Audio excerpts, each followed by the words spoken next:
Manalangin po tayo.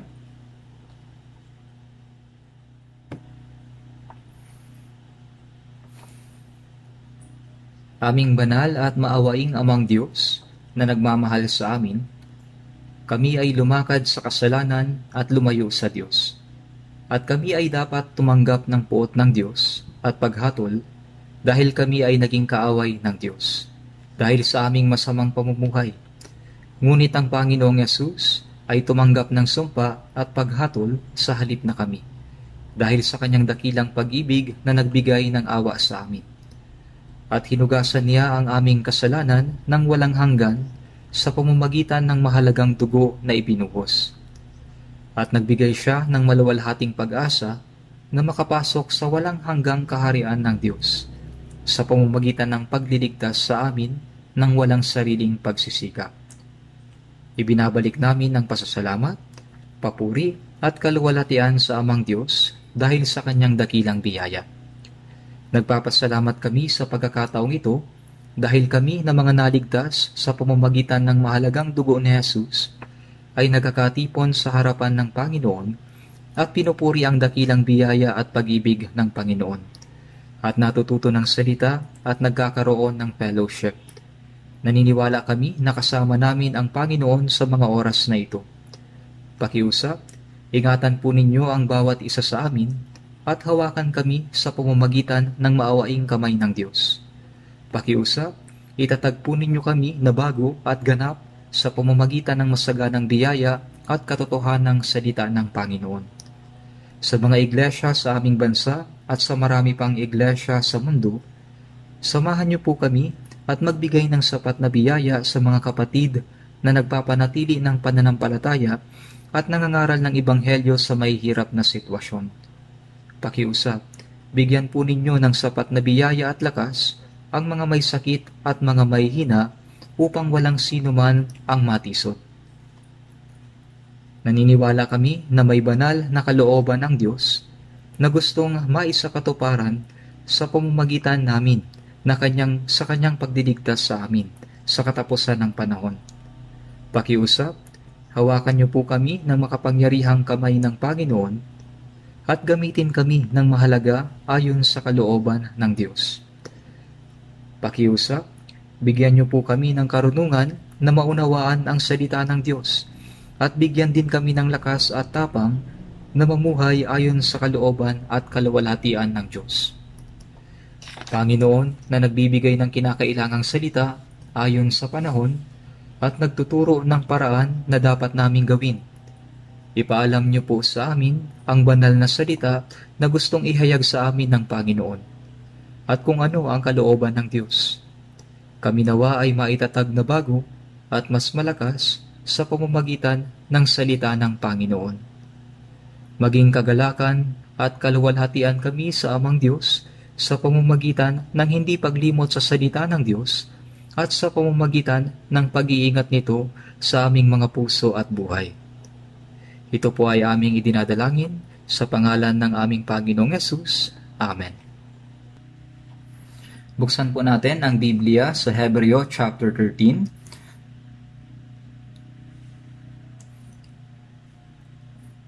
Hebreo chapter 13, verse 5 at 6.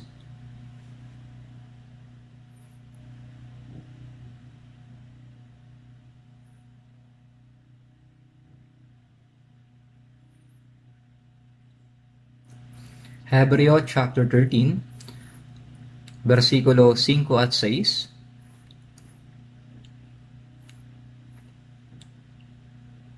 Basahin po natin ito. Umiwas kayo sa pag-ibig sa salapi at kayo'y masiyahan na kung ano ang mayroon kayo, sapagkat sinabi niya, sa anumang paraan ay hindi kita iiwan o pababayaan man. Kaya't panatag nating masasabi, ang Panginoon ang aking katulong, hindi ako matatakot. Anong magagawa sa akin ng tao?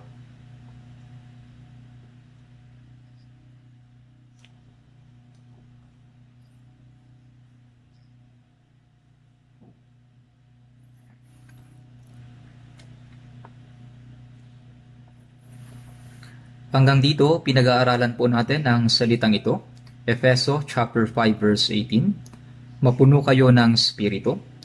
tungkol sa pamumuhay na naayon sa Espiritu.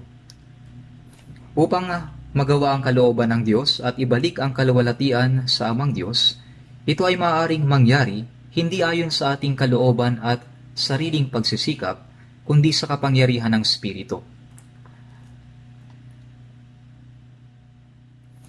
Mayroon pa rin tayong likas na kasamaan kahit na naligtas na tayo.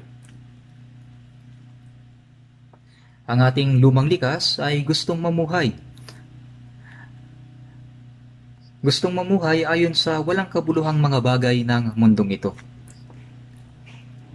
Kaya kahit na naligtas na tayo, mayroon pa rin tayong kaisipan na bigyan ng kasiyahan ang ating laman kaysa Diyos. At mabuhay ayon sa mga makamundong bagay na nakikita, kaysa mabuhay ayon sa spiritual na mga bagay na hindi nakikita, at para sa mga gawa ng Diyos. Ang banal na Espiritu ay dumating sa puso ng mga naligtas at paunti-unting binabago ang ating puso. At itinatanim niya sa atin ang pagkatao ng Diyos at binibigyan tayo ng karunungan upang makilala ang kalooban ng Diyos at nagbibigay ng lakas upang magawa ang kalugod-lugod na kalooban ng Diyos. Kaya habang lumalago ang ating pananampalataya ay nababago ang ating puso at kung gaano nabago ang ating puso ay nagbabago ang ating buhay. At pagkatapos ay maaari tayong mamuhay ayon sa Espiritu at sa kalooban ng Diyos.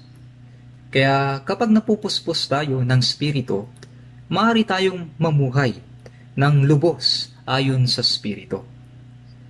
Kaya ito ang utos na mapuspos tayo ng Espiritu. Kapag tayo ay puspos ng Espiritu, maaari tayong mamuhay ng isang karapat-dapat at normal na buhay Kristiyano bilang mga anak ng Diyos. Sinasabi na maaari tayong magbunga ng bunga ng Espiritu kung puspos tayo ng Espiritu. Kaya pinag-aaralan natin ang 9 na bunga ng Espiritu sa Galatia chapter 5 verse 22 at 23. At ngayon ay ipapangaral ko ang mga huling bagay tungkol sa pagpipigil sa sarili.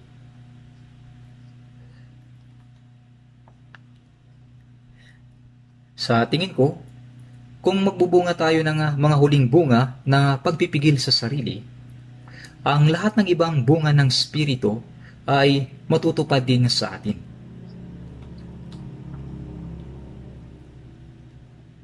Ang pagpipigil ay ang pagkontrol sa kaisipan ng laman at paghihigpit sa mga walang kabuluhang mga bagay na sumasalungat sa kalooban ng Diyos. At ang pagpipigil ay ang pamumuhay na kinikilala ang banal na kalooban ng Diyos. At hindi ang pagsunod sa mga walang kabuluhang bagay.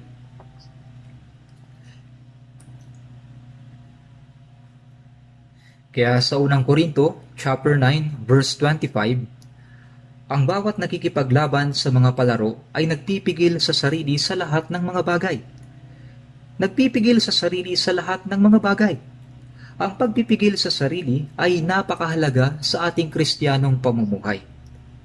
Kaya't patuloy akong mangangaral ng mga salita patungkol sa pagpipigil sa sarili. Ipinangaral ko ang salita sa Efeso chapter 5 verse 16. Efeso chapter 5 verse 16 na sinasamantala ang panahon sapagkat ang mga araw ay masasama. Ang oras ay isa sa mga bagay na ibinigay ng Diyos sa atin. Ang oras na ibinigay sa atin ay napakaikli, subalit lubhang napakahalaga. Sa Ecclesiastes, Kapitulo 3, versikulo 1, sa bawat bagay ay mayroong kapanahunan, at panahon sa bawat bagay sa silong ng langit. May kapanahunan sa bawat gawa ng Diyos. May kapanahunan sa bawat gawa ng Diyos, at ang layunin at kalooban ng Diyos ay naisa sa katuparan sa itinakdang kapanahunan niyon. Siyempre, ang plano at layunin ng Diyos ay ang ihanda ang mga tao sa pagpunta sa langit, sa pamamagitan ng pagdiligtas sa mga kaluluwang mawawasak dahil sa kasalanan. Kaya, ang kasaysayan ng sangkatauhan ay magtatapos kapag ang mga taong papasok sa langit ay nakahanda ng lahat.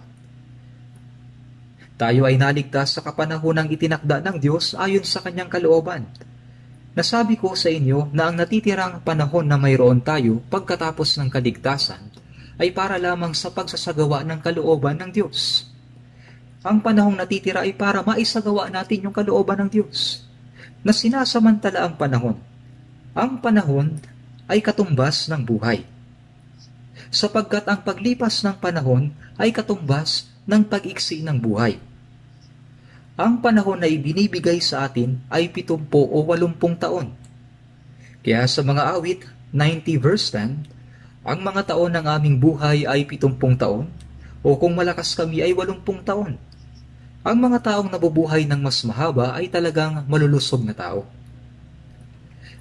Ang ibig sabihin ng pag-iksi ng panahon ay ang pag-iksi ng buhay. Kaya ang ibig sabihin ng samantalahin ang panahon ay kung saan mo ba ginagamit ang iyong oras. Ang paglalaan ng panahon para sa mga walang kabuluhang bagay ay hindi pagsasamantala sa panahon. Sinasabi na sa Diyos ilaan ng oras. Ang mabuhay para sa kalooban ng Diyos ay ang paglalaan ng oras sa Diyos.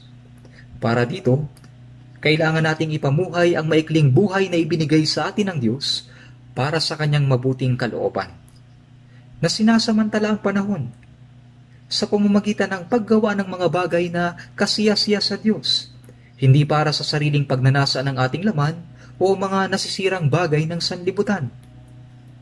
At mayroon pang isang bagay na ibinigay sa atin ng Diyos, ang kayamanan.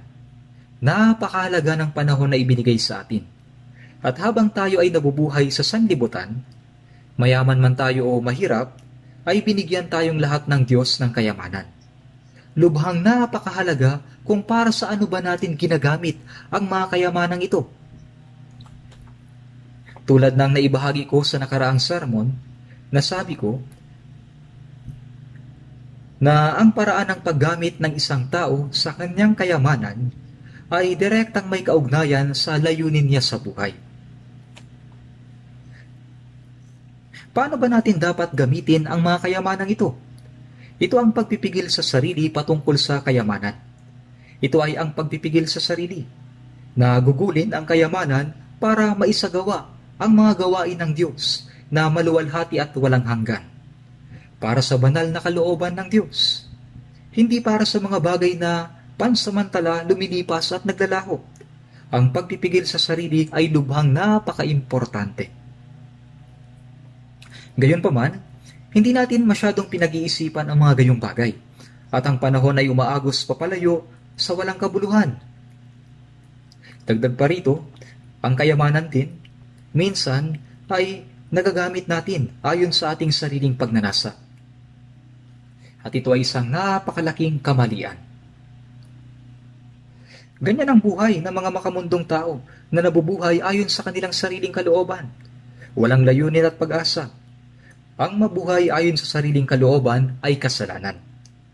Mayroong mga nabubuhay na tulad ng alon sa dagat na tinatangay at itinataboy ng hangin.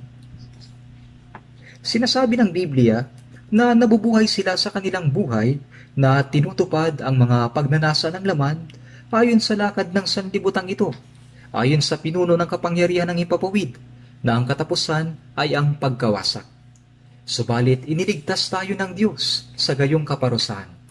Ibinigay ng Diyos sa atin ang buhay ng Diyos, ang banal na spirito, ang walang hanggang pag-asa, at dagdag pa rito, tinuturuan tayo ng detalyado upang malaman kung ano ang dapat nating gawin bilang mga Kristiyano. Ngayon, ang mga ligtas na tao ay kailangang malaman kung ano ang mabuti at kasiyasiya at lubos na kalooban ng Diyos para makapamuhay sa natitirang buhay para sa kalooban ng Diyos. Ang panahon na ibinibigay sa atin, ang kayamanan at ang talento na ibinibigay sa atin, ang lahat ng mga bagay na ito, kailangan nating mabuhay na may nag-aalab na puso upang gawin ang kalooban ng Diyos. Iyan ay pagpipigil sa sarili. Ang mabuhay na walang gayong pag-iisip ay ang kawalan ng pagpipigil. Hindi iyan Kristiyanong pamumuhay. Ang lahat ay mayroong pagnanasa na magkaroon ng sariling mga bagay-bagay at magkaroon ito ng higit at higit pa. Ngunit kailangan nating mapigilan ng maayos ang pagnanasang ito. Mayroong mga bagay na talagang kailangan natin sa buhay. Ngunit ang pagnanasa na magkaroon ka ng mga bagay-bagay na sobra-sobra ay isang malaking problema.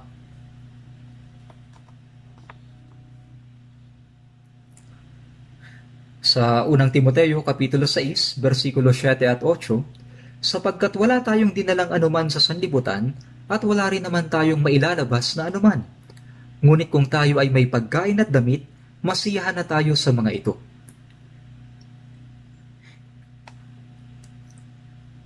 Kailangan natin ng pagkain at damit at bahay upang makapagpahinga. Kaya't masiyahan na tayo sa mga ito kapag mayroon tayo ng mga pangunahing bagay na ating kinakailangan. Kailangan nating malaman ang kailangan at panatilihin ang sapat. Ito ay ang kabanalan na may kasiyahan na tayo ay makontento sa ating bahagi at magpasalamat sa Diyos. Kung maliligaw tayo at hindi masisiyahan sa kung ano ang mayroon tayo, kung magrereklamo at titingin sa mga mayayamang tao at susunod at gagaya sa kanila, tayo ay mamumuhay ng mali. Gaya ng sinabi sa mga salitang, ngunit ang mga nagnanais yumaman ay nahuhulog sa tukso at nabibitag sa maraming hangal at nakakapinsalang pagnanasa. Unang Timoteo 6:9. Ang pagnanasa ng sanlibutan ay nagiging mas malaki kaysa pagnanasa na mabuhay para sa kalooban ng Diyos. Mayroong mga salita sa Biblia tungkol sa problemang ito. Kaya nga maraming salita dito sa Biblia tungkol sa mga bagay na ito. Sa Hebreo, Kapitulo 13, versikulo 5, una ay mababasa, umiwas kayo sa pag-ibig sa salapi at kayo ay masiyahan na kung ano ang mayroon kayo. Umiwas sa pag-ibig sa salapi, sapagkat ang pag-ibig sa salapi ay ugat ng lahat ng uri ng kasamaan. Sinabi din sa unang Timoteo, chapter 6, ang pag-ibig sa salapi. Hindi ito nangangahulugan na huwag na tayong kumita ng pera. Kailangan nating magtrabahong mabuti upang kumita ng pera. Sa Efeso Kapitulo 4, ang nagnanakaw ay huwag nang magnakaw pa. Ano ba ang pagnanakaw? Ang pagnanakaw ay ang pagkuha ng mga bagay na pag-aari ng iba na walang pahintulot. Ito ay pandaraya. Hindi siya nagpapagod sa buhay. Hindi niya pinagpawisan, subalit sinusubukan niyang makuha sa pamamagitan ng mga pandaraya. Minsan nga ay pumapatay pa sila ng tao, makakuha lamang ng kaunting pera. Ang nagnanakaw ay huwag nang magnakaw pa, kundi magtrabaho at gumawa siya sa pamamagitan ng kanyang sariling mga kamay ng mabuting bagay, upang siya'y maibahagi sa mga nangangailangan. Nangangahulugan ito na dapat tayong magtrabahong mabuti para sa atin at sa ating pamilya, at tulungan ang mga mahihirap na kapwa sa paligid. Kundi magtrabaho at gumawa siya sa pamamagitan ng kanyang sariling mga kamay ng mabubuting bagay, upang siya ay may maibahagi sa nangangailangan. Ito ay kailangan na tayo ay magtrabaho ng mabuti at kumita ng pera. Ang tao ay ipinapanganak sa mundo at nabubuhay at nag-aaral, nagtatrabaho, kumikita ng pera, gumagastos at nag-aasawa, at sa huli ay naglalaho. Sa madaling salita, ang tao ay kumikita ng pera at gumagastos ng pera. Ang pera ay kailangang pagpaguran upang makuha at maingat itong gastusin. Ang pag-ibig sa salapi ay ang pagnanasa sa pera at pagnanais na yumaman. Ang ugat ng lahat ng uri ng kasakiman ay nangangahulugan na ang lahat ng kasalanan ay dito nanggagaling. Ito ay ang pagtitiwala sa salapi at hindi sa Diyos. Kung iniisip natin na ang pera ay makapagbibigay sa atin ng kasiyahan, proteksyon at kasaganahan sa hinaharap, ang ganito ay kawalan ng pagtitiwala at pananampalataya sa Diyos. Sa Hebreo Kapitulo 13, versikulo 5, umiwas kayo sa pag-ibig sa salapi at kayo ay masiyahan na kung ano ang mayroon kayo. At sa unang Timoteo 6:8, ngunit kung tayo ay may pagkain at damit, masiyahan na tayo sa mga ito. Ang mga salitang ito ay magkapareho. Mayroon man tayong marami o kakaunti, ang lahat ng mga bagay na mayroon tayo ay galing sa Diyos. At dapat tayong masiyahan sa mga ito. Sa Hebreo 13:5, sapagkat sinabi niya, sa anumang paraan ay hindi kita iiwan o pababayaan man. Sa Genesis Kapitulo 28, si Jacob ay nakatanggap ng pagpapala bilang panganay mula sa kanyang ama, at ang kanyang kapatid na si Iso ay sinubukan siyang patayin. Kaya umalis siya sa kanilang bahay at pumunta sa lugar kung saan nakatira ang kanyang tiyuhin. Ang Diyos ay nagpakita sa kanya sa isang panaginip. Nagpakita ang Diyos sa kanya sa kanyang panaginip. Sinabi ng Diyos, Jacob, alamin mo na ako'y kasama mo at iingatan kita saan ka man pumunta. At ibabalik kita sa lupaing ito, sapagkat hindi kita iiwan hanggang hindi ko nagagawa ang ipinangako ko sa iyo. Ang mga salitang iyon ay para din sa atin. Mula noong tayo ay naligtas, mayroon din tayong mga kalungkutan at mga paghihirap sa mundong ito, kagaya ni Jacob sa ilang ng Bersiba. Sa malungkot na ilang, sa malamig na hangin, humiga siya sa isang unan na bato. At hindi natin alam kung kumain ba siya o hindi. Pero siya ay naging malungkot. Naririnig niya ang ingay ng mabibingis na hayop sa hindi kalayuan. Naririnig niya at iyon ay nakakatakot. Minsan ay para din tayong natutulog sa ganoong lugar. Kaya nga mayroong awit na nagsasabi, ang aking pagdurusa ay gaya ni Jacob na natutulog sa una na bato. Mula noong ang mga Israelita ay naligtas mula sa Ehipto at naglakbay patungo sa ilang, sila ay nagdusa at naghirap sa ilang sa loob ng 40 taon. Ipinapakita din ito ang ating buhay pananampalataya pagkatapos ng ating kaligtasan.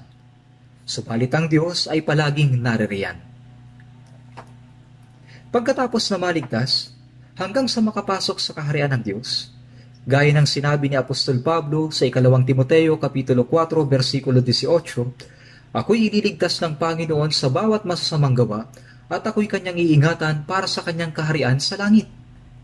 Mula ng araw na naligtas tayo ay iniingatan tayo ng Diyos hanggang sa makapasok tayo sa kaharian ng Diyos sa langit. Kung paano ang mga Israelita ay iningatan ng Diyos sa pamamagitan ng haligi ng ulap sa araw at haligi ng apoy sa gabi, mula nang sila'y makalabas sa Ehipto hanggang sa makapasok sa lupain ng Kanaan, pinakain sila ng Diyos ng mana araw-araw. Hinampas ang bato upang sila'y makainom ng tubig. At iningatan at ginabayan sila. Ang Diyos din, sa parehong paraan ay nagbabantay sa atin. Kaya't sinabi ng Diyos sa Hebreo Kapitulo 13, versikulo 5, sa anumang paraan ay hindi kita iiwan o pababayaan man. Sa binigkas na memory verse kanina sa Job 7:19, gaano katagal mo akong hindi titingnan, ni babayaan akong nag-iisa hanggang sa malunok ko ang aking laway? Ano ang tao na itinuturing mong dakila at iyong itinutuon ng iyong isip sa kanya? Kahit na sa paglunok ng laway, hindi niya ako pababayaan. Ang paglunok ng laway ay tumutukoy sa napakaikling oras. Sa Pang-aawit 17:8, gaya ng itim ng mata, ako ay iingatan mo. Pangako niya ito, subalit hindi natin pinaniniwalaan. Mayroong pangako na ako ay iingatan ng Diyos. Ako ay kanyang gagabayan at tutulungan. Sa Hebreo 13:5, sa anumang paraan ay hindi kita iiwan o pababayaan man. Ibig sabihin ay sasamahan tayo ng Diyos. Ito ay pangako na tutuparin ng Diyos. Ngayon, pagkatapos nating maligtas, hindi na tayo naliligaw. Tayo ay hindi na nawawalang tupa, kundi bumalik na sa pastol at tagapag-alaga ng ating mga kaluluwa. Ang Panginoon ay nagpapakain sa ating kaluluwa.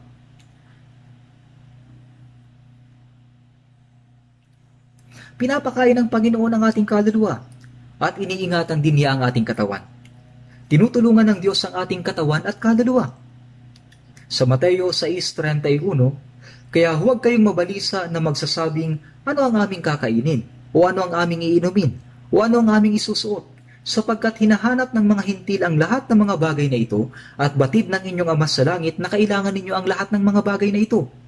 Batid ng inyong Ama, ibig sabihin ay siya ang bahala sa ating lahat. Ang mga magulang na nagsilang sa kanilang anak ay hindi lamang nagpapalaki sa bata. Mayroon din silang plano para sa kinabukasan at lubos na sumusuporta sa bawat pangangailangan ng kanilang anak. Hindi tayo mga ulila.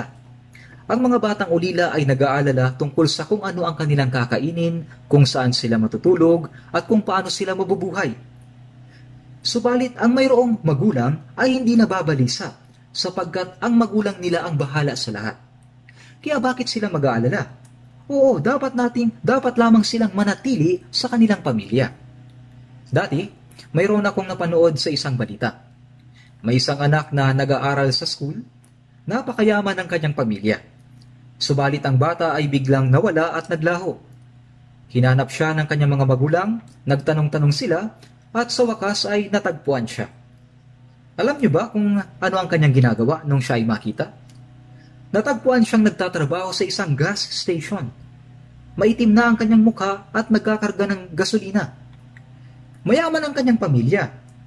Maaring nagsawa na siya na kasama ang kanyang pamilya o gusto niyang mamuhay na mag-isa o kaya naman ay napasama sa masasamang barkada. Ang batang iyon ay nagtatrabaho sa gas station. Kumikita ng pera at nais mabuhay ayon sa gusto niya. Ito ay aktual na kaganapan. At marami ang katulad nito. Umaalis sila sa kanilang tahanan at namumuhay ayon sa kanilang sariling kagustuhan.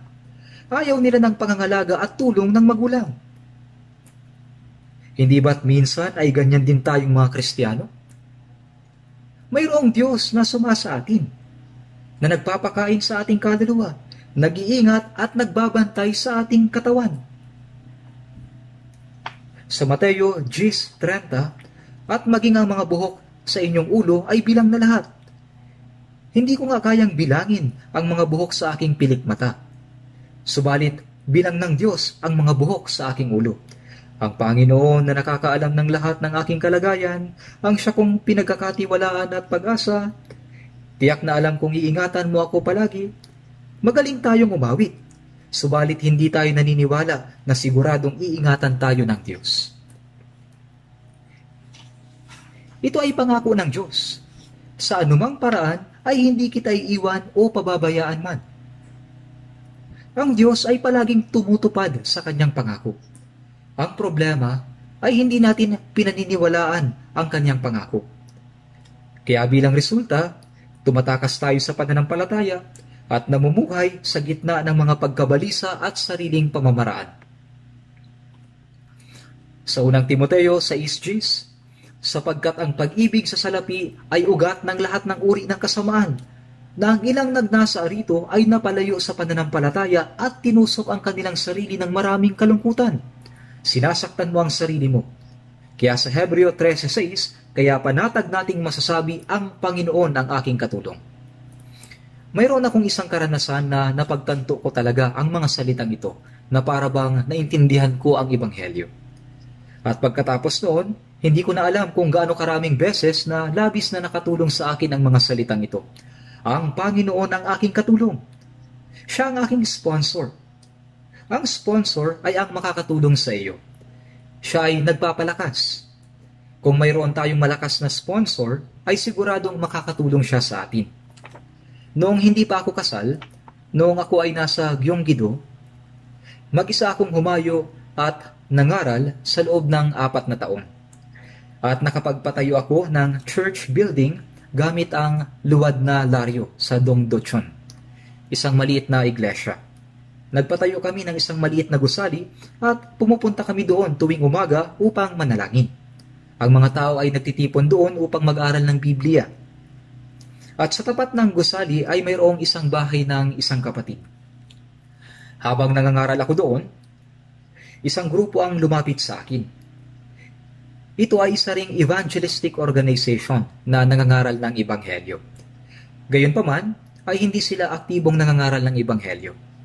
Ang kanilang punong tanggapan ay nasa Inglaterra. Merong isang brother na nakakakilala sa akin. Kilala niya ako ng kaunti. Siya ay lumapit sa akin kasama ang isang misyonaryo misyonaryo na mula sa Inglaterra. Nung mabalitaan ng misyonero na nangangaral ako ng Ebanghelyo, sinabi niya sa akin na maaari niya akong tulungan. Nahihirapan ka ba? Gagawa ako ng sponsorship para sa iyo. Kakausapin ko ang mga tao na merong negosyo sa UK at pagkatapos, buwan-buwan ay mayroong taga-UK na magpapadala sa iyo ng tulong. Gagawin daw niya ito para sa akin. Ganoon ang gagawin niya. Nais niya akong tulungan. Subalit, nang marinig ko iyon, sinabi ko agad ng walang pag-aalinlangan. Hindi ako nahihirapan ngayon. Tama na. Pasensya na pero hindi ko kailangan iyan. Sapagkat naniniwala ako na ang Panginoon ang tutulong sa akin. Ang Panginoon ang tumutulong sa akin. Kasabay nito, kung tutulong ang sponsor sa akin, yung mga brothers and sisters na nakikibahagi sa mga kahirapan ko para may pangaral ang Ebanghelyo ay baka hindi na makipagsakripisyo kasama ko at hindi na tumulong sa akin.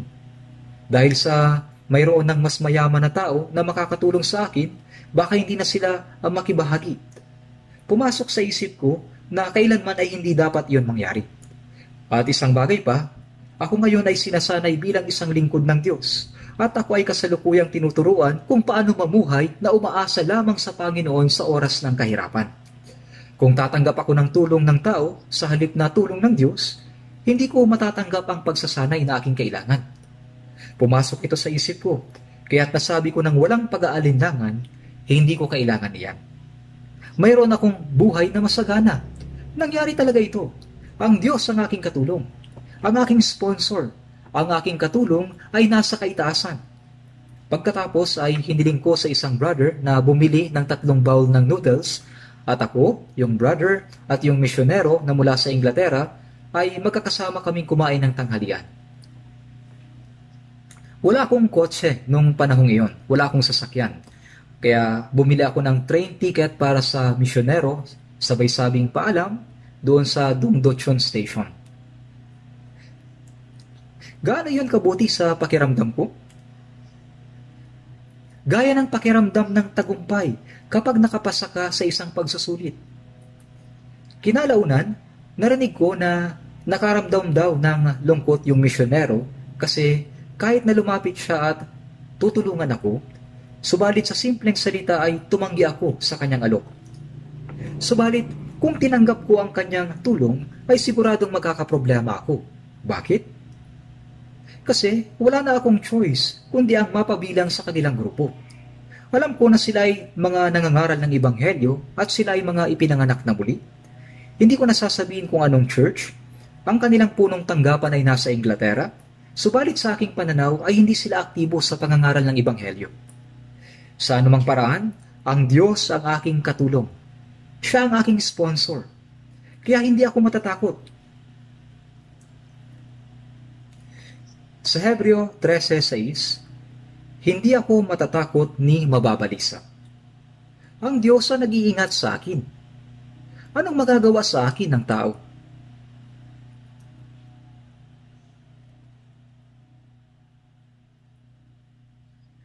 Wala na ang takot. At ito ang pananampalataya. Sa Awit 27, versikulo 3, Bagaman magkampo laban sa akin ang isang hukbo, hindi matatakot ang aking puso. Bagaman magkampo laban sa akin ang isang hukbo. Bakit hindi matatakot? Dahil ang Diyos ay nasa Kanya. Noong pinalibutan ang lungsod ng Samaria upang bihagin si Eliseo, ang isang lingkod niya ay bumaba at nakita ang mga hukbo na nakapalibot sa lungsod upang hulihin si Eliseo. Kaya sinabi ni Eliseo, "Huwag kang matakot, sapagkat ang mga kasama natin ay higit kaysa mga kasama nila." Sa Ikalawang Hari, chapter 6, verse 16, "Idinadalangin ko sa iyo, Panginoon, buksan mo ang kanyang mga mata upang siya'y makakita." At binuksan ng Panginoon ang mga mata ng binata, at siya'y nakakita. Ang bundok ay puno ng mga kabayo at ng mga karawahe ng apoy sa palibot ni Eliseo. Lahat ng mga tao na pumunta doon upang dakpin si Eliseo ay nabulag sa salita ni Eliseo. Naging bihag silang lahat. Sila ay kanyang pinakain at isinugo pabalik ang lahat ng mga pumunta upang dakpin siya. Ang lahat ay natakot at tumakas. Hindi lamang ito nangyayari sa nakaraan. Ito ay nangyayari din sa kasalukuyan. Ngayon, kailangan nating maniwala na ang Diyos ang siyang tumutulong sa atin. Kung maggagayon, ay magiging matapang tayo at hindi mababalisa sa anumang bagay. Kung ikaw ay nag-aalala sa iyong pisikal na buhay, hindi iyan pananampalataya.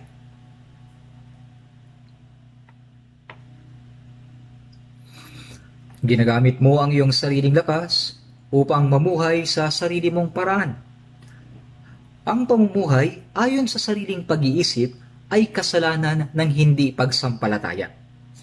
Ang hindi pagtitiwala sa tulong ng Diyos. Sa Roma Kapitulo 8, versikulo 32, siya na hindi ipinagkait ang kanyang sariling anak, kundi ibinigay dahil sa ating lahat. Siya na hindi ipinagkait ang kanyang sariling anak, kundi ibinigay dahil sa ating lahat.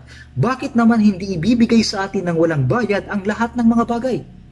Ibig sabihin, ang Diyos na hindi ipinagkait ang kanyang anak na ipako sa krus upang iligtas tayo, ay tiyak na magbibigay sa kanyang mga anak ng kanilang mga kinakailangang bagay. Ang Diyos ay nag-iingat at tumutulong sa atin. Sa unang Korinto, Kapitulo 2, versikulo 9, ang mga bagay na hindi nakita ng mata, at hindi narinig ng tainga, at hindi pumasok sa puso ng tao, ay ang mga bagay na inihanda ng Diyos para sa kanila na nagmamahal sa Kanya. Ang Diyos ay kasama natin, at siya ay tumutulong sa atin habang tayo ay nabubuhay sa mundong ito. Palagi niya tayong tinutulungan. At bukod dito, wala pang taong nakakita, nakarinig o nakaisip sa mga bagay na inihanda ng Diyos para sa mga nagmamahal sa Kanya at sa atin. Ano ang ibig sabihin nito? Kahit na gaano kaganda, kayaman o kadakila ang mga bagay sa sanlibutan, wala ni isa man sa mga ito ang pwedeng maikumpara sa kung ano ang ibinigay ng Diyos sa atin. Sa unang Pedro, chapter 1, verse 3, sa pamamagitan ng kanyang malaking kahabagan, ay muli tayong ipinanganak sa isang buhay na pag-asa sa pamamagitan ng muling pagkabuhay ni Jesucristo mula sa mga patay. Ngayon, ang Diyos na nagpatawad sa atin sa pamamagitan ng kamatayan ni Jesus at nagbigay sa atin ng panibagong buhay sa pamamagitan ng kanyang muling pagkabuhay, ang Diyos na nagbago sa atin at ginawa tayong mga anak ng Diyos, ay nagbigay sa atin ng buhay na pag-asa. Ang mga bagay sa sanlibutan ay hindi pwedeng maituring na pag-asa. Ito ay isang pangarap lamang na mawawala sa sandaling panahon. Ngayon ay mayroon tayong buhay na pag-asa. Sa unang Pedro 1 verse 4, tungo sa isang manang hindi nasisira, walang dungis at hindi kumukupas na inilaan sa langit para sa iyo. Isang manang hindi nasisira, walang dungis, hindi kumukupas para sa mga taong naligtas. Ang sanlibutan ito ay mabubulok, masisira at maglalaho.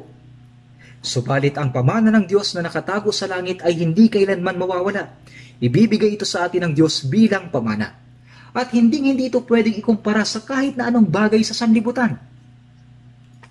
Sa mga paglalakbay ko sa mundo, nakakita ako ng maraming magagandang tanawin. Minsan ay dumaan ako sa Rocky Mountains at nakakita ako ng magagandang lugar sa Europa. Ngunit ang langit ay hindi maikukumpara sa mga iyon. At naisip ko na kung sa mundong ito na isinumpa dahil sa kasalanan, ay mayroong maraming magagandang lugar, gaano pa kaya kaganda sa langit? Isang beses, ako ay nasa Washington, D.C. at mayroon doong museo kung saan naroon ang lahat ng klase ng mga mamahaling bato. Sobrang kikintab ng mga ito. Tungkol sa kulay, mayroong berdeng hiyas, dilaw na gemstone, jadeite, at lahat ng klase. May mga pangalan ng gemstone sa Biblia. Nakita ko iyon. Nasisilayan ng liwanag at sobrang kaakit-akit at ako'y sobrang namangha. Siya nga pala, sa aklat ng Apokalipsis, nakasulat na ang kaharian ng langit ay napapalamutian ng lahat ng uri ng magagandang hiyas. Mayroong 12 pintuan na gawa sa perlas. Mayroong dagat ng malinaw na kristal. At mayroong daan na purong ginto. Hindi ba? Nakita ni Apostol Juan ang langit na iyon, at sa katunayan ay walang angkop na salita na pwedeng makapaglarawan doon. Dahil sa mayroong ganoong mga hiyas, pwede nating maintindihan at ma-imagine na ang langit ay higit na mas maganda. Kaya mayroong magagandang bagay sa sanlibutan. Dahil sa pamamagitan ng mga iyon, pwede nating maisip kung gaano kaganda ang langit. Sa unang Korinto, Kapitulo 2, versikulo 9, ang mga bagay na hindi nakita ng mata at hindi narinig ng tainga at hindi pumasok sa puso ng tao ay ang mga bagay na inihanda ng Diyos para sa kanila na nagmamahal sa Kanya. Hahayaan ng Diyos na mapasa atin ito. Ang mga bagay ng sanlibutan ay hindi mga bagay na gustong ibigay ng Diyos sa atin. Hindi ito mga bagay na gustong ibigay ng Diyos sa atin. Ito ay mga bagay na panandalian at lilipas lamang. Kaya ang pag-asa na inilaan ng Diyos para sa atin ay sa langit. Sa Colossus chapter 1 verse 5, nakasulat, dahil sa pag-asa na nakalaan para sa inyo sa langit. Binigyan niya tayo ng pag-asa na nakalaan para sa atin sa langit. Ang ating pag-asa ay wala dito sa sanlibutan. Kaya sa Isaiah chapter 38 verse 17, ngunit iyong pinigil ang aking buhay mula sa hukay ng pagkawasak. Una, gaano ba kadakila ang biyaya ng pagliligtas niya sa atin? Alam natin kung kailan tayo naligtas. Ngunit sa paglipas ng oras, paulit-ulit nating nakakalimutan ang biyaya ng kaligtasan ng Diyos. Ikaw ay naligtas mula sa hukay ng pagkawasak na magpaparusa sa iyo magpakailanpaman at naging isang tao na makakapasok sa walang hanggang kaharian ng Diyos. Mula sa patay, tungo sa buhay. Mula sa impyerno, tungo sa langit. Una sa lahat, tayo ay nagpapasalamat sa Diyos sa pagliligtas sa ating mga kaluluwa. Kung titingnan mo sa Habakkuk chapter 3 verse 17, kahit na wala akong kahit na ano, wala akong kahit na isa. Sa Habakkuk 3:18, gayon may magagalak ako sa Diyos, magagalak ako sa Panginoon ng aking kaligtasan. Kahit na wala ako nito o noon, ako ay magagalak sa Diyos ng aking kaligtasan. Kahit na ang mga tao sa sanlibutan ito ay mayayaman, may kapangyarihan, may kaluwalhatian, may katalinuhan, tayo ba ay may inggit sa mga iyan? Kung isasalang-alang natin ang biyaya na ibinigay sa atin ng Diyos, ang mga ito ay mas walang halaga pa kaysa laruan na nilalaroan ng mga bata. Kailangan ba nating mainggit sa mga iyan at gawin ang ating makakaya upang makuha ito? Kailangan ba? Ha? Kung gayon, ang Diyos ay sobrang malulungkot. Ang Diyos na nagtayo ng mga maluwalhating kayamanan sa langit ay hindi ba tutulong sa atin habang tayo ay nabubuhay sa sanlibutan? Tama, siya ay tutulong sa atin.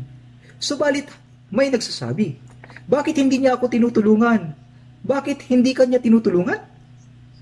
Bakit hindi kanya tinutulungan? Nalalaman natin kung gaano kahirap si Jesus nung siya ay narito pa sa sanlibutan.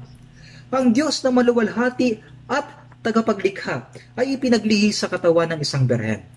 Noong panahong iyon, kung mabubuntis ang isang walang asawa, siya ay babatuhin hanggang sa mamatay.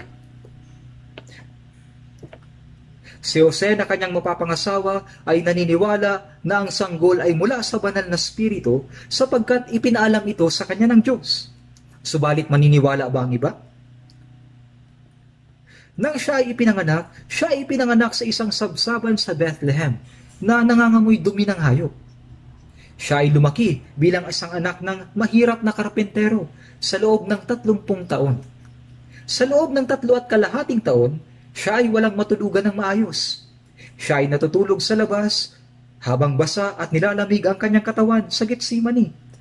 Ang mga Hudyo ay ginagawa ang kanilang makakaya upang usigin si Jesus sa maraming paraan at patayin siya. Siya ay walang kasalanan, subalit siya ay hinatulan ng kamatayan. At siya ay trinato na pinakamasamang makasalanan. Siya ay kanilang dinuraan, hinampas gamit ang pamalo at kanilang sinuntok ang kanyang ulo. At siya ay pinalo. Pinilit na pasanin ang krus at ipinako sa krus. Siya ay namatay ng miserable. Si Jesus ba na tunay na Diyos ay namatay sa sumpa? Oo, siya ang isinumpa sa halip na tayo. Tinanggap niya ang sumpa sa halip na tayo. Subalit sinabi ni Jesus sa Juan chapter 10 verse 17 at 18, dahil dito'y minamahal ako ng Ama, sapagkat ibinigay ko ang aking buhay upang ito'y kunin kong muli. Walang nag-aalis nito sa akin, kundi kusa kong ibinibigay. May kapangyarihan akong ibigay ito at may kapangyarihan akong kunin itong muli. Tinanggap ko ang utos na ito mula sa aking Ama. Ang Diyos ay palaging nasa Kanya. Ayon sa Ebanghelyo ni Juan chapter 8, sinabi ni Jesus, at siya na nagsugo sa akin ay kasama ko. Hindi niya ako pinabayaang mag-isa. Sapagkat lagi kong ginagawa ang mga bagay na nakakalugod sa Kanya. Ang Diyos ay palagi niyang kasama. Pero bakit nga ba nagdusa si Jesus ng sobra? Ginawa naman niya ang mga bagay na kalugod-lugod sa Diyos. Ang Diyos ay kasama niya. Ngunit bakit siya nagdusa? Bakit siya pinabayaan ng ganoon kamiserable at namatay? Bakit? Sapagkat iyon ang kalooban ng Diyos. Ang dakilang apostol na si Pablo ay nagsulat ng 14 na aklat sa Bagong Tipan. Noong siya ay patungo sa Damasco upang dakpin ang mga Kristiyano,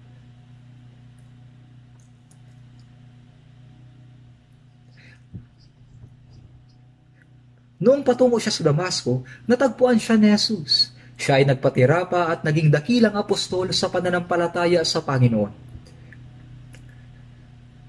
Nangaral siya ng Ebanghelyo sa loob ng 2 taon sa Roma hanggang sa siya ay namatay. Sa kanyang buong buhay, siya ay hinampas at pinalo ng maraming beses, nakulong ng maraming ulit, maraming beses nabingit sa kamatayan, pinagbabato hanggang sa mamatay at itinapon sa labas. Subalit siya ay muling binuhay at nangaral muli ng Ebanghelyo. Siya ay naging hubad, gutom, hindi makatulog, hindi makakain, kiniginaw, nanginginig. Walang lugar para sa kanya upang mamatay. Kaya siya ay kinulong sa Bartolina sa ilalim ng lupa at siya ay pinugutan ng ulo. Siya ba ay sinumpa? Ang Diyos ay kasama niya. Ang mga Kristiyano ay hindi lusot sa mga paghihirap. Subalit binibigyan sila ng Diyos ng kapangyarihan upang mapagtagumpayan ang mga ito. Pinaniniwala niya tayo na ang Diyos ay kasama natin sa kahirapan, pagdurusa at pagtitiis. Ito ang nais na makita ng Diyos mula sa atin. Kapag ikaw ay nasa komportableng sitwasyon, iniisip mo na ang Diyos ay kasama mo. Subalit, kapag ikaw ay nangangailangan, Diyos, bakit mo naman ako pinababayaan? Tama ba ang ganyan?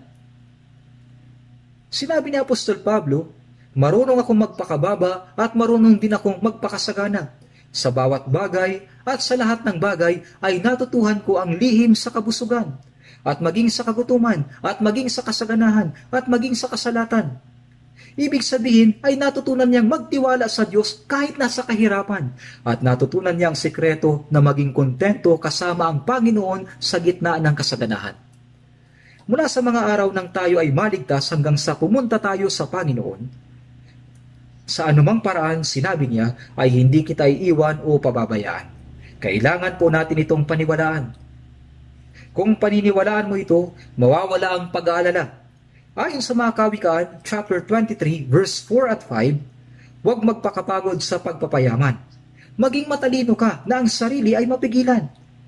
Kapag mapadako doon ang iyong paningin, iyon ay napaparam, sapagkat biglang nagkakapakpak ang kayamanan. Lumilipad na gaya ng agila patungong kalangitan.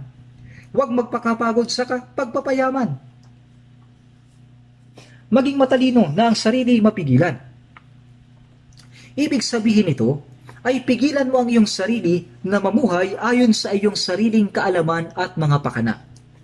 Ibig sabihin nito ay itapon mo ang iyong sariling kaisipan. Maging matalino ka na ang sarili ay mapigilan. Ito ay pagpipigil sa sarili. Huwag mong kalimutan na ang mga Kristiyano ay hindi nabubuhay sa kanilang sariling karunungan, sariling kaisipan at sariling paraan, kundi sa ilalim ng pag-iingat at tulong at paggabay ng Diyos. Kaya kahit na mamatay ako, mamamatay akong kasama mo, Panginoon. At ang Panginoon ay tiyak na kukunin ang responsibilidad para sa atin.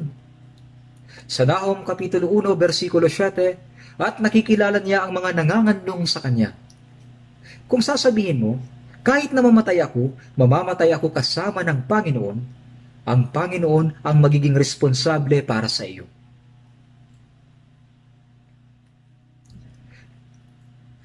Kapag mapadako doon ang iyong paningin, iyon ay napaparang. Sa ibang salin, bakit ka tumitingin sa mga bagay na wala naman? Ibig sabihin, bakit mo binibigyan ng pansin ang mga bagay na maglalaho din naman pagkaraan ng ilang sandali? Ang mga salita bang ito ay mula sa isang sikat na tao? Hindi po. Ito ay salita ng Diyos. Tingnan natin sa Jeremias, Kapitulo 45, versikulo 5.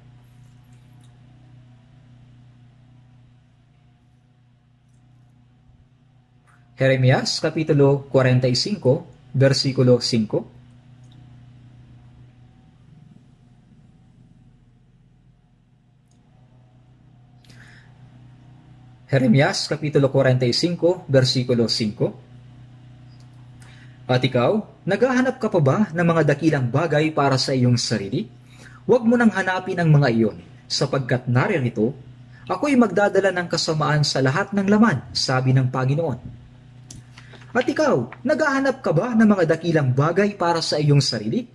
Naghahanap ka ba ng mga dakilang bagay para sa iyong sarili? Ang mga tao ay nagpaplano na makagawa ng mga dakilang bagay para sa kanilang sarili. Ang iba ay nagnanais na maging presidente ng isang malaking kumpanya, maging napakayaman at nais nilang gawin ang gusto nilang gawin na walang nakakahadlang. Ang ibig sabihin ng mga salitang ito ay huwag mong gawin yan. Naghahanap ka ba ng mga dakilang bagay para sa iyong sarili? Huwag mo yang gawin. Huwag mo nang hanapin ang mga iyon, sapagkat narito, ako'y magdadala ng kasamaan sa lahat ng laman. Ako'y magdadala ng kasamaan sa lahat ng laman. Mga brothers and sisters, ang mga tao ay nakatira sa mundong ito sa loob ng ilang libong taon. Sila ay bumuo ng siyensya, sibilisasyon, sining, kasiyahan, at pinalamutian ang mundo ng mas marami pang karangyaan. Ito ay labis na kahangalan. Ang mundong ito ay maglalaho din pagkaraan ng ilang panahon. Ang mundong ito ay nakatakda na sa pagkawasak. Sa paghuhukom ng Diyos sa lalong madaling panahon. Ano ang sinabi ni Jesus sa mga Kristiyanong Hudyo na nakatira sa Jerusalem? Sinabi niya, subalit kapag nakita ninyong pinaliligiran ng hukbo ang Jerusalem, alam nga ninyo na ang kanyang pagkawasak ay malapit na. Magmadali kayong tumakas na hindi lumilingon sa likuran. Ang mga nasa Judea ay tumakas patungo sa bundok.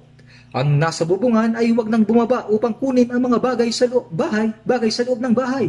At ang mga nasa bukid ay huwag nang bumalik upang kunin ang kanyang balabal. Sinabi niya sa kanila, magmadali kayong tumakas at kayo ay mabubuhay. Alam ito ng mga Kristiyanong nasa Jerusalem. Kaya sila ay nakahandang tumakas sa anumang oras. Ipinagbili nila ang lahat ng kanilang mga ari-arian, bahay at lupa, at ibinigay ang lahat ng mga ito sa mga apostol at ipinamahagi sa lahat ng mga banal. Walang sino mang naghirap sa kanila. Sino may walang nagsabing kanya ang anuman sa kanyang ari-arian. Sa pamamagitan ng ganitong lakas, ang Ebanghelyo ay makapangyarihang na ipangaral sa mga hintil. Kaya noong sumalakay ang hukbo ng Roma sa Jerusalem noong AD 70, dahil sa naipaghanda nila ang lahat bago pa man ito mangyari, wala ni isang born-again Christian ang namatay. Wala silang naging panghihinayang sa Jerusalem. Ipinagbili nila ang lahat ng walang panghihinayang. Bakit? Sapagkat ipinangako ng Diyos na wawasakin niya ang Jerusalem. Nabubuhay tayo sa katulad na oras. Matatapos na ang lahat sa lalong madaling panahon. Sinasabi ng mga tao, siguro ay hindi magkakaroon ng digmaan. Ang katapusan ng Panginoon ay hindi darating. Gumagawa ang mga tao ng iba't ibang plano upang mabuhay sila ng mas mahaba dito sa mundo. Magiging maayos ba talaga ang lahat?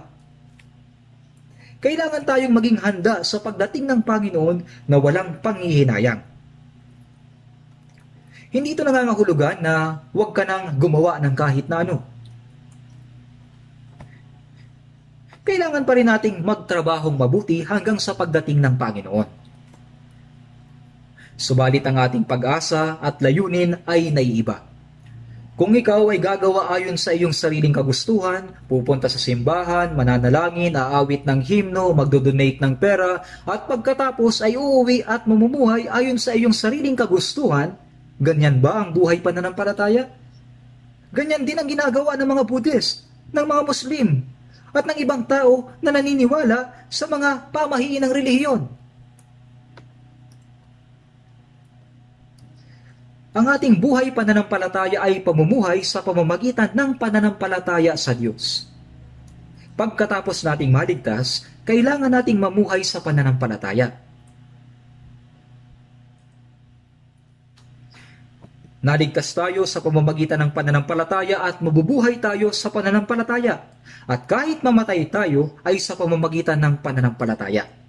Kaya ang pagpipigil sa sarili ng mga Kristiyano sa pagpapayaman ay ang pagsuko ng lahat ng kanilang sariling pagnanais at ang mabuhay ng tapat ayon sa ipinahintulot ng Diyos.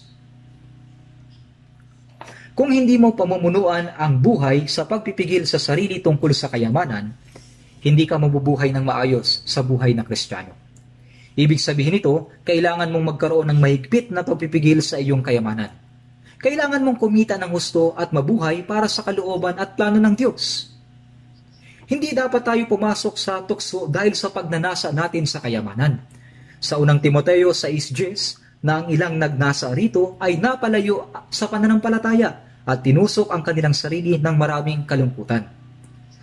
Ang pagnanasa at tukso ng kayamanan ay ang bingwit ng Diablo na nagpapabagsak sa mga Kristiyano. Ito ay bitag ng Diablo.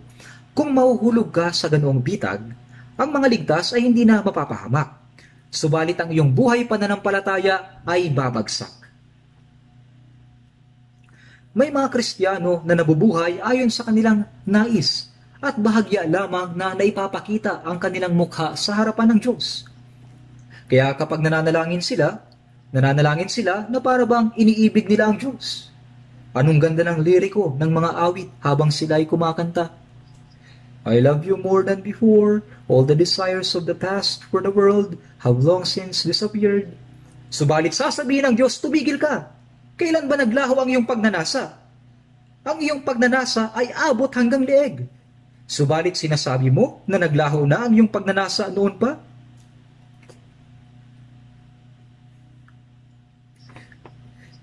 Sa mga Kawikaan, Kapitulo 11, versikulo 4, ang mga kayamanan ay walang kabuluhan sa araw ng kapuotan. Ang kayamanan ay hindi makapagliligtas sa iyo. Tingnan natin sa Kawikaan, Kapitulo 11, versikulo 28. Kawikaan, Kapitulo 11, versikulo 28. Kawikaan, Kapitulo 11, versikulo 28.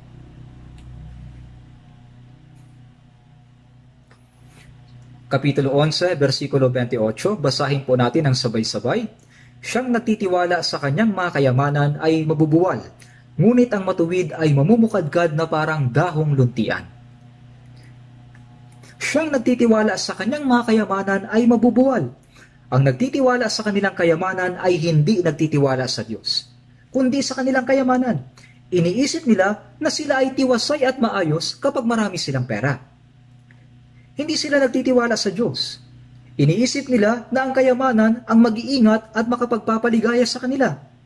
Na ang kayamanan ang magbibigay ng seguridad sa kanilang kinabukasan.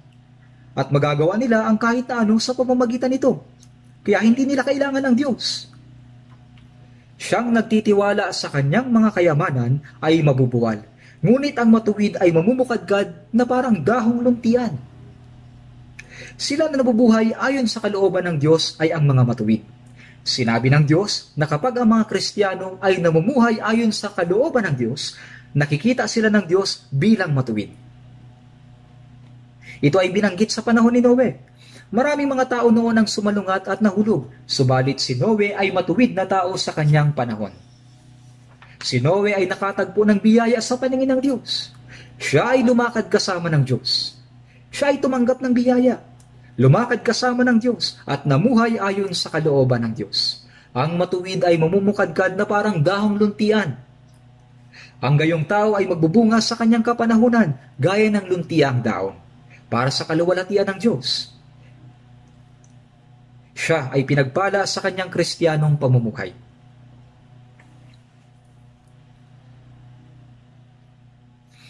Sa Juan Kapitulo 13, versikulo 2, inilagay na ng Diablo sa puso ni Judas Iscariote na anak ni Simon na ipagkanulo siya. Alam nating mahal na mahal ni Judas ang pera. Simula noong mapa sa kanya ang sisidlan ng pera, ay nagsimula na siyang kumuha mula roon. Mahal niya ang pera. Kaya inilagay ng Diablo kay Judas ang puso na ipagkanulo si Jesus.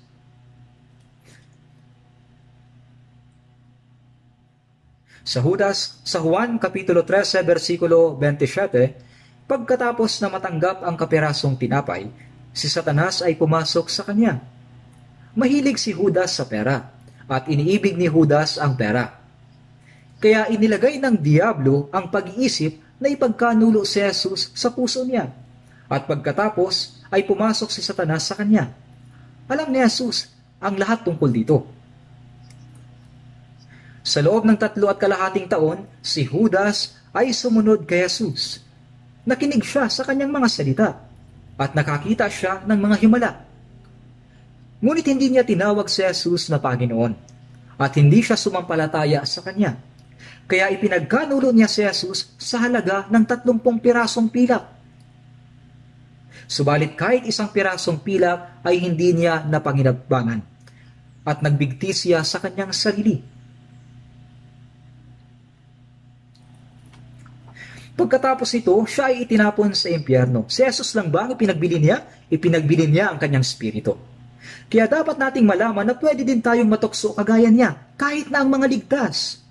Tingnan natin sa Ecclesiastes Kapitulo 5. Ecclesiastes Kapitulo 5. Ito ay pagkatapos ng kawikaan. Tingnan po natin sa Ecclesiastes Kapitulo 5, versikulo 13. Versikulo 13, may malubhang kasamaan na aking nakita sa ilalim ng araw.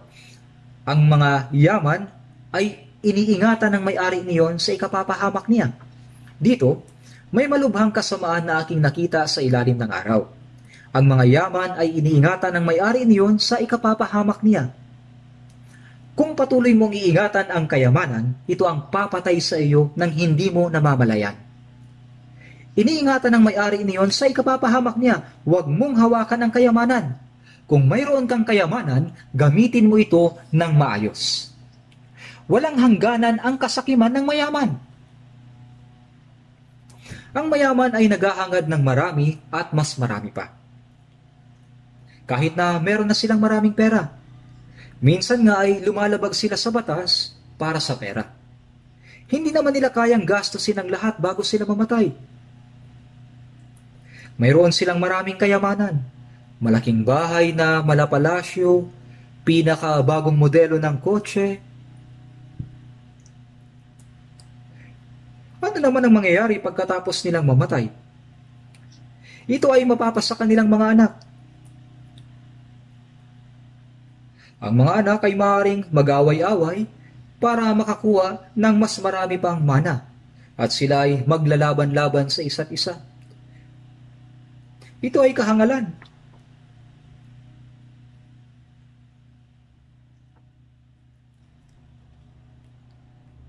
Kung ilalagak mo ang iyong puso sa kayamanan, ikaw ay siguradong tutuksohin ng Diablo. Tayong mga Kristiyano ay hindi dapat maging hangal na gaya nito. Kaya sa mga awit 62 verse 10, kung ang mga kayamanan ay lumalago, huwag ninyong ilagak doon ang inyong puso. Maaari itong mangyari kapag ang kayamanan ay lumalago at dumadami.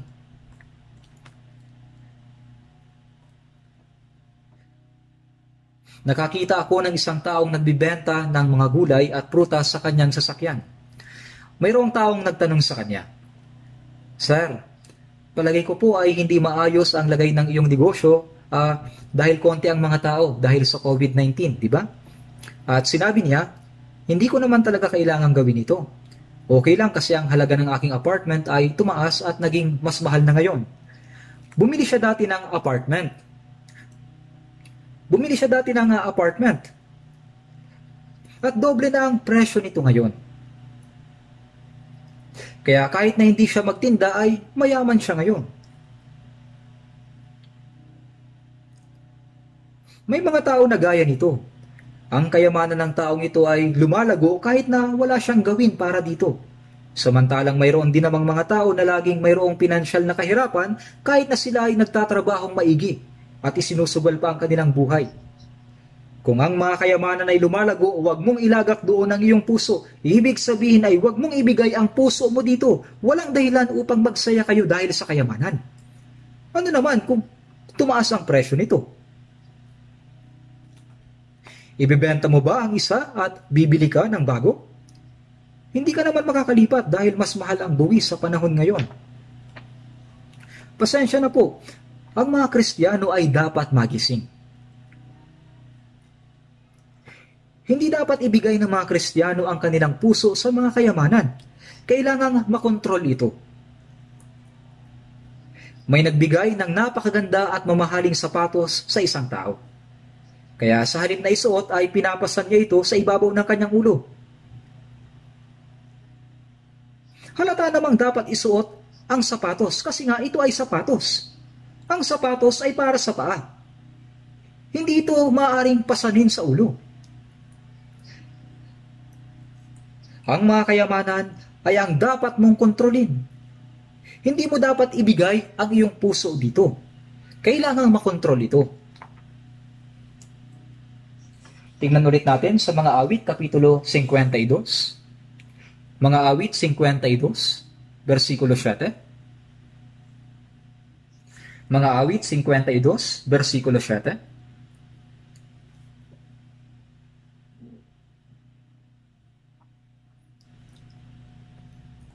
Basahin po natin ang sabay-sabay. Pagmasdan ninyo ang mga tao na hindi niya ginawang kanlungan ng Diyos, kundi nagtiwala sa kasaganahan ng kanyang mga kayamanan at nagpalakas sa kanyang nasa. Pagmasdan ninyo ang mga tao na hindi niya ginawang kanlungan ng Diyos, kundi nagtiwala sa kasaganahan ng kanyang mga kayamanan at nagpalakas sa kanyang nasa. Ang kanyang nasa na iwan ang Diyos ay kasamaan. Kung palalakasin mo ang iyong mga sariling saloobin at pamamaraan at sasabihin, nagtagumpay ako. Tagumpay? Tingnan natin kung talagang nagawa mo. Pagmasdan ninyo ang mga tao na hindi niya ginawang kanlungan ang Diyos. Hindi siya umasa sa Diyos. Kailangan natin siyang gawing ating kalakasan. Ang Diyos, ang aking Diyos, ang aking malaking bato, na sa Kanya'y nanganganlong ako, ang aking kalasag at sungay ng aking kaligtasan. Dapat nating malaman na kung iiwan mo ang Diyos, ito ay gaya ng pagtakas ng isda mula sa tubig. Hindi siya maaaring mabuhay. Ang ating buhay at kamatayan ay kailangang sa kamay ng Diyos. Diyos, ako ay mamumuhay ayon sa kalooban ng Panginoon, kahit na iyong hayaan akong mabuhay o mamatay. Nasa iyong kamay kung mabubuhay ako o hindi. Kung gayon, ay gagawin ng Diyos ang kanyang responsibilidad. Umaasa ka ba sa mga kayamanan ng higit kaysa Diyos? Ginagawa mo bang kalakasan ng kayamanan kaysa Diyos?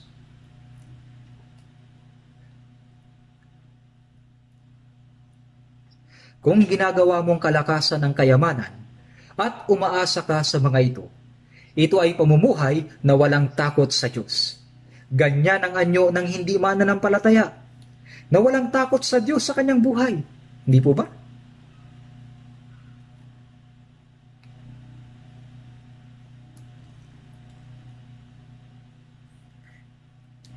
Sa Lucas, Kapitulo 12, versikulo 18. Pamilyar kayo sa mga talata sa versikulo 18 hanggang 20, di ba?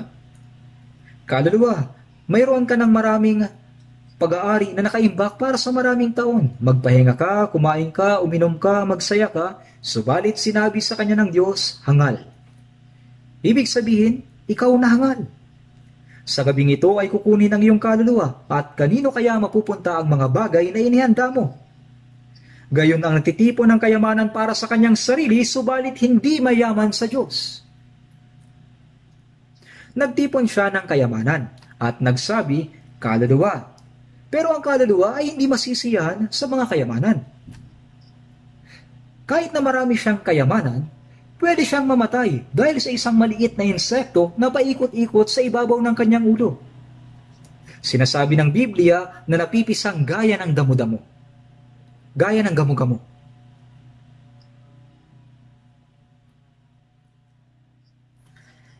Kaya bago mamatay ang mga mayayaman, inaamin nila, ako'y isang angal.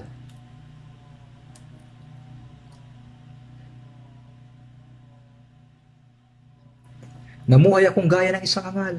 Ang buhay ko ay totoong kahangalan na nagtiwala sa kayamanan at ibinigay ang puso sa mga ito. Sa uli ay naunawaan nila na ang kayamanan ay walang halaga. Naintindihan nila sa bandang huli na yung kayamanan ay walang halaga.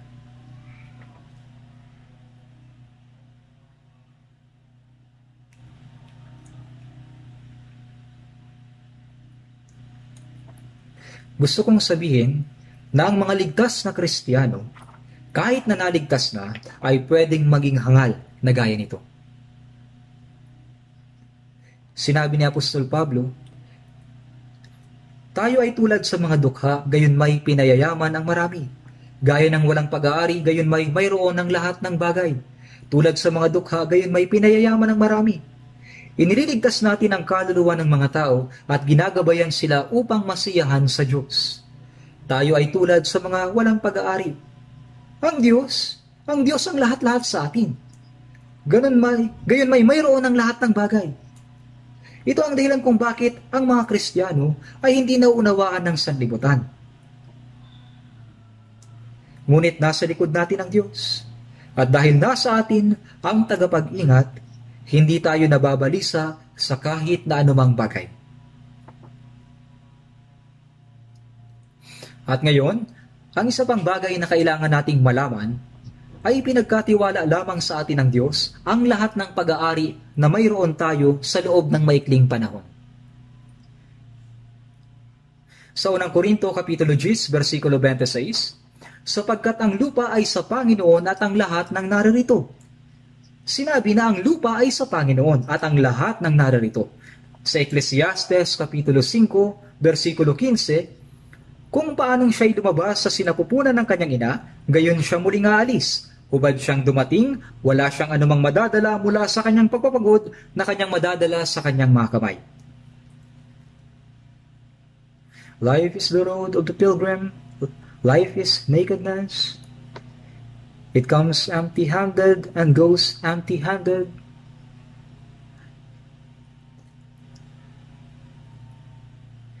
Ito ay isang awit na pinamagatang ang manlalakbay. Ito ay nakakaaliw. Dumating na walang dala at umaalis na walang dala. Ang buhay ay kahubaran.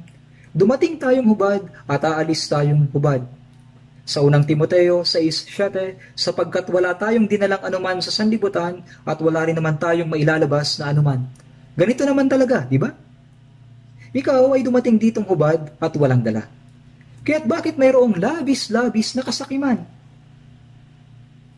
Sapat na ikaw ay naligtas. Sa unang Pedro 1:24, sapagkat ang lahat ng laman ay gaya ng damo, at ang lahat ng kaluwalhatian ay gaya ng bulaklak ng damo. Ang damo ay natutuyo at ang bulaklak ay nalalanta. Ano lang ang matitira? Tanging ang butil, ang binhi. Tanging ang buhay na naipanganak na muli sa pamamagitan ng salita ng Diyos ang mananatili. Tayo ang pinakamayaman. Tayo ay mga anak ng Diyos. Tayo ang tagapagmana ng langit. Habang tayo ay nabubuhay sa lupang ito, ang Diyos ay kasama natin. Gaano ba tayo kayaman? Subalit, kapag nakikita natin ang mga kayamanan sa sanlibutan, naiinggit ka at ikaw ay nakakaramdam ng kababaan sa iyong sarili. At sinasabi mo, gaano ka miserable ang aking sitwasyon. Ano ba ang mali sa iyong kalagayan? Sa Job 1:21, Sinabi ni Job, hubad akong lumabas sa sinapupunan ng aking ina at hubad akong babalik doon. Ang Panginoon na nagbigay at ang Panginoon ang bumawi. Purihin ang pangalan ng Panginoon. Gaano ba kayaman si Job ayon sa Job chapter 1? Ngunit ito ay naglaho lahat sa isang araw. Lahat ng kayamanan ay nawala. Ang kanyang 10 anak ay namatay bigla. Kanyang kinayod ang kanyang sarili ng basag na palayok dahil nagkaroon siya ng maraming pigsa mula sa talampakan ng kanyang paa hanggang sa kanyang ulo. Kaya anong sinabi ng kanyang asawa?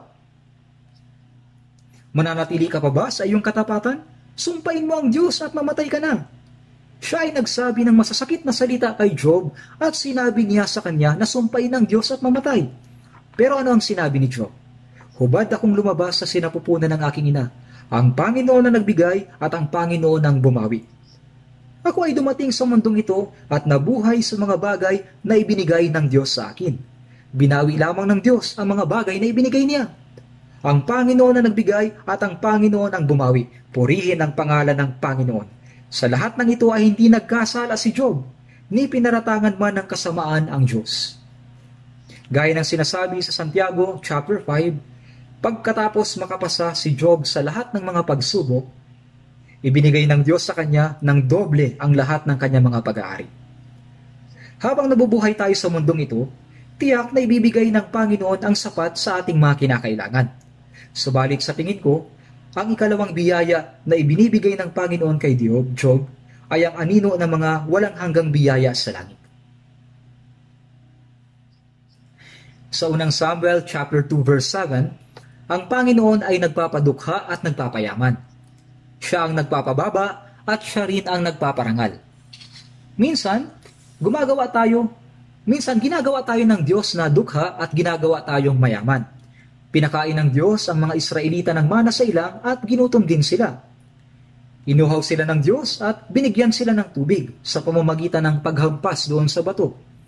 Sinasabi sa Biblia na sa gitna ng mga ito, sinubok sila ng Panginoon kung sila ba ay magtitiwala sa Diyos o hindi. Kung sila ba ay susunod sa salita ng Diyos o hindi. Sa Roma Kapitulo 11, versikulo 35 at 36, o sino ang nakapagbigay na sa kanya at siya ay mababayaran?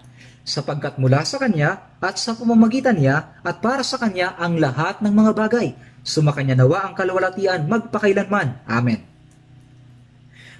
Mayroong isang kilalang pastor ang nagtipon ng mga tao. Binanggit niya ang mga salitang ito sa Roma chapter 11 verse 35. At sinabi niya, sino ang unang babayaran ng Diyos at magbibigay ng una? Sino ang unang magbibigay sa Panginoon? Sinigurado niya na susuklian sila ng Panginoon. Sino ang unang magbibigay sa Panginoon?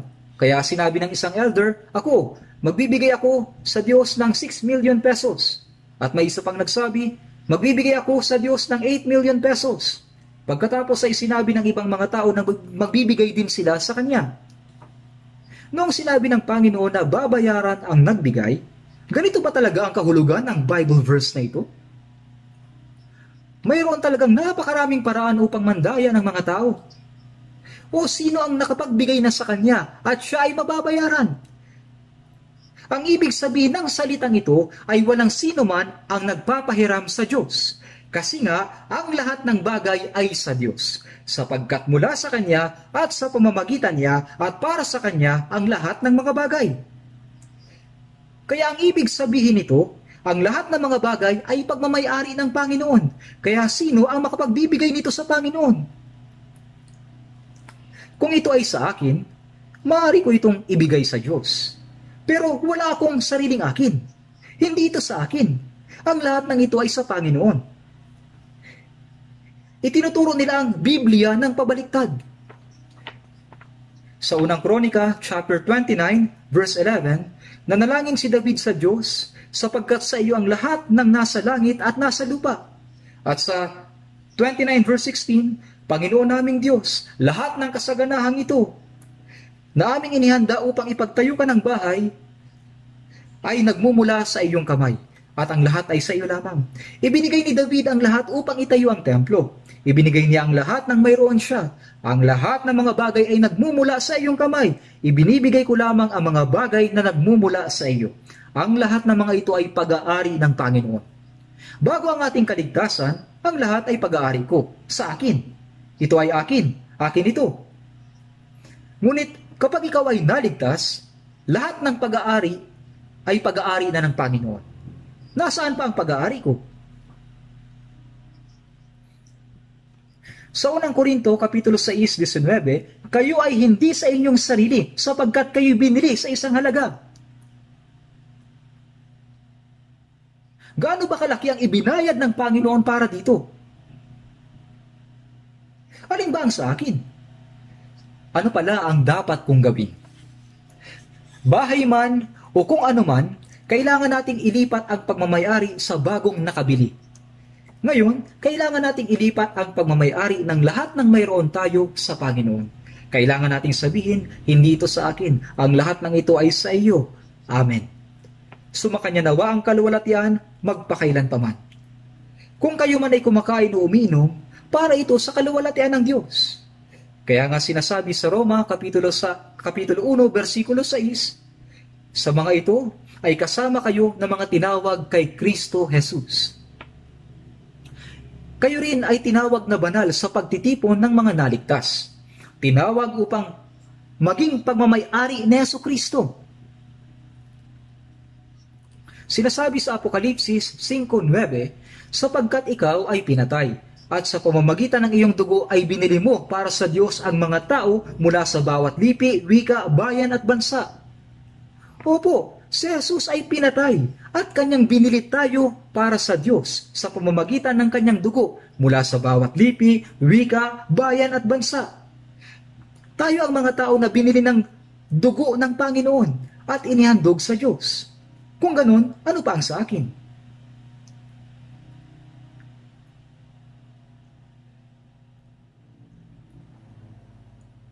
Kaya ang mga Kristiyano ay dapat magbigay ng mga bagay ng Diyos sa Diyos.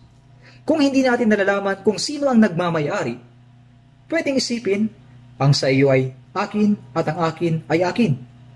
Sino ba ang gumagawa ng ganito? Ang ganito ay isang magnanakaw at mandaraya. Sa Malakias Kapitulo 3, sinabi ng Diyos, ninakawan ninyo ako sa aking pag-aari. Kaya sumagot ang mga Israelita, paano ka naman namin ninakawan? Sabi nila, hindi naman namin ito ginagawa. Ngunit sabi ng Diyos, kayo ay isinumpa ng isang sumpa sapagkat ninanakawan ninyo ako ng inyong buong bansa. Alam ba ninyo kung ano ang aking pagmamayari? Sa mga 10 bahagi at sa mga handog. Ang 10 bahagi ay isang tanda ng pagbibigay pasasalamat at pagkilala na ang Diyos ang siyang nagbibigay ng lahat. Kaya nga sinabi ng Diyos sa kanila, kailangan ninyong ihandog at ibalik ang mga bagay na pag-aari ng Diyos. Ngunit inyong sinabi, ang lahat ay sa amin. Kaya't ninanakawan nila ang pag-aari ng Diyos. At sa unang Kronika 29 verse 14, si David ay nananalangin pagkatapos na makapaghandog sa templo. Ngunit sino ba ako at ano ba ang aking bayan na kusang makapaghandog sa ganitong paraan, sapagkat ang lahat ng bagay ay nagmumula sa iyo at ang sa iyo ang ibinigay namin sa iyo.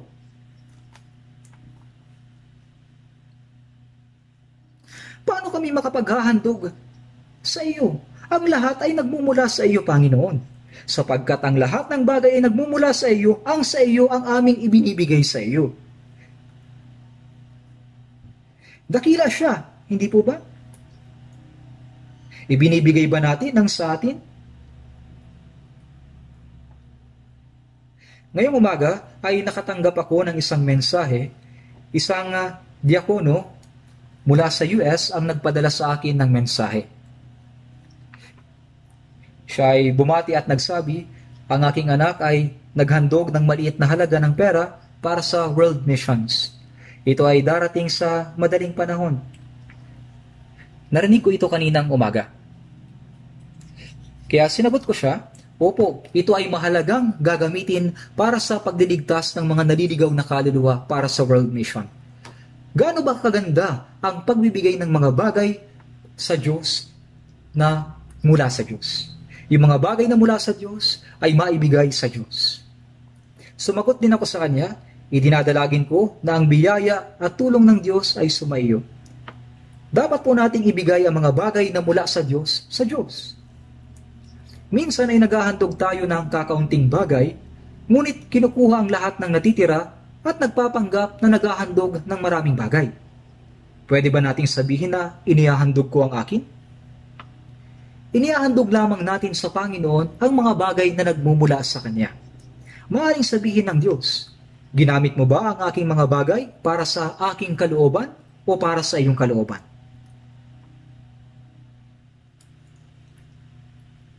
Ipinagkatiwala ng Diyos sa atin ang mga bagay ng Diyos sa sandaling panahon. Kaya kailangan natin itong gamitin para sa kalooban niya. Halimbawa, mayroon tayong kaunting halaga ng pera. Kailangan nating maayos na kalkuluhin ang mga gastusin. Ito ay para sa Diyos. At ang halagang ito ay para sa aking pamilya. At ito naman ay para sa pangangaral ng Ebanghelyo. At ito ay para sa mga kapatid na nangangailangan.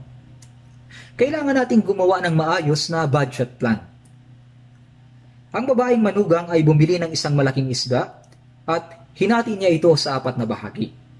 Kailangan niya itong hatiin ng maayos. Saan ba niya dapat ibigay ang pinakamasarap at matabang bahagi?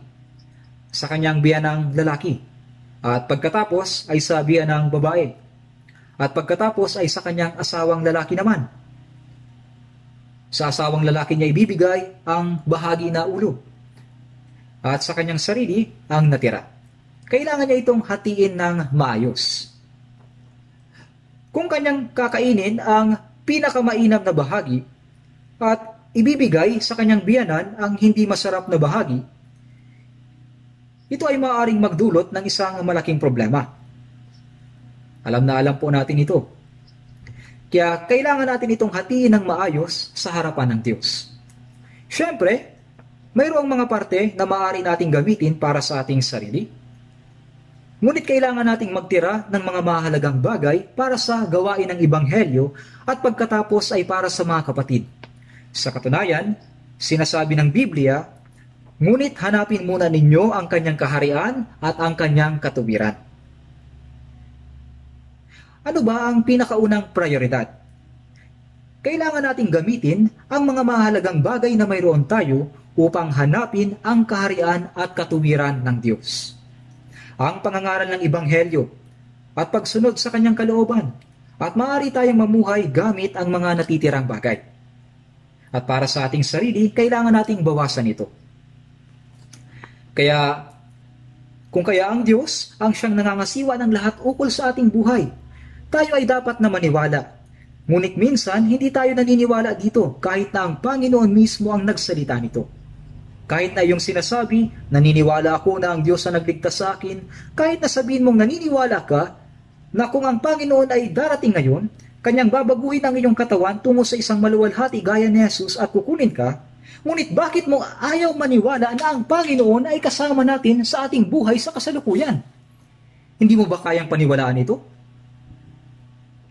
Sinasabi sa Hebreo chapter 13 verse 8, si Jesucristo ay siya ring kahapon, ngayon at magpakailanman. Ang kahapon ay tumutukoy sa pagdiligtas sa atin ng Panginoon sa nakaraan. Kahit na sinasabi mong naniniwala ka sa Panginoon na magliligtas sa atin at magdadala sa atin sa langit, bakit ayaw mong maniwala sa Panginoon na kasama natin kahapon at ngayon? Siya ay pareho magpakailanpaman. Kahapon, noon, ngayon, at sa hinaharap. Kaya paano natin dapat pangasiwaan ang pera sa ating Kristiyanong pamumuhay? Huwag kang matukso ng pera. O di kaya'y gamitin ito sa mga walang kabuluhang bagay. Ang maayos na pangangasiwa sa ating pera at paggamit nito ayon sa kalooban ng Diyos ay pagpipigil sa sarili ng iyong kayamanan. Ito ay napaka-importante sa Kristiyanong pamumuhay. Kailangan kong paulit-ulit na sabihin ito at tatapusin ko ito ngayon. Manalangin po tayo. Mahabaging Amang Diyos, ang Panginoon na namatay sa halip na kami, siya ay namatay sa halip na kami na nakatakdang mawasak magpakailanpaman sa mga kasalanan. at iniligtas kami sa pamamagitan ng pagdanak ng kanyang mahalagang dugo. Ang lahat ng aming katawan at kaluluwa ay sa Panginoon, at ang lahat ng may buhay sa sanlibutan ay nasa kamay ng Panginoon. Kahit na mabuhay kami o mamatay, nais po naming mabuhay para lamang sa kalooban at kalawalatian ng Diyos. Hawakan po ninyo kami sa pamamagitan ng inyong makapangyarihan at mahabaging mga kamay, at pamunuan at ingatan at gabayan po ninyo kami upang hindi na kami muling matukso sa mga walang kabuluhang bagay ng sanlibutan, at upang kami ay hindi makasunod sa pagnanasa ng aming laman. Ngunit mabuhay sa natitira naming buhay para sa banal na kalooban at kalawalatian ng Diyos. Dalangin po namin ito sa pangalan ng Panginoong Hesus. Amen.